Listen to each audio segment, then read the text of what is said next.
Praise the lord. ప్రభువైన యేసుక్రీస్తు నామములో ఈరోజు వాక్యం వింటున్న మీ అందరికీ సమాధానం కలుగును గాక. ఆమేన్.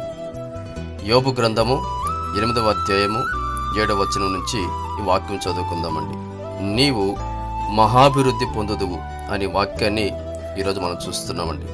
చూడండి, మనం కొన్నిసార్లు చూస్తే గనక మన పరిస్థితులను బట్టి మనము దిగజారిపోయిన స్థితిలో, వేసారి స్థితిలో ఉంటాం కదా.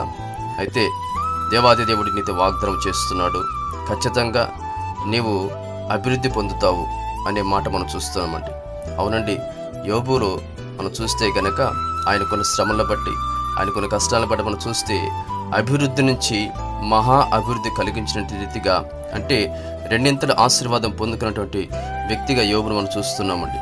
అలాగే అలాంటి విశ్వాస జీవితము మనలో కూడా ఉన్నట్లయితే, ఆ దేవుని మాట మనం విశ్వసించగలిగినట్లయితే, దేవాది దేవుని కృప ఎల్లప్పుడూ ఈ వాక్యం వింటున్న ప్రతి ఒక్కరికి తోడుగా ఉండి ఆయనే ఆశీర్వదించి అభివృద్ధిపరిచి ఆయన దీవెను ఆశీర్వాదంతో ఎల్లప్పుడూ తన ప్రజలను నడిపించునుగాక.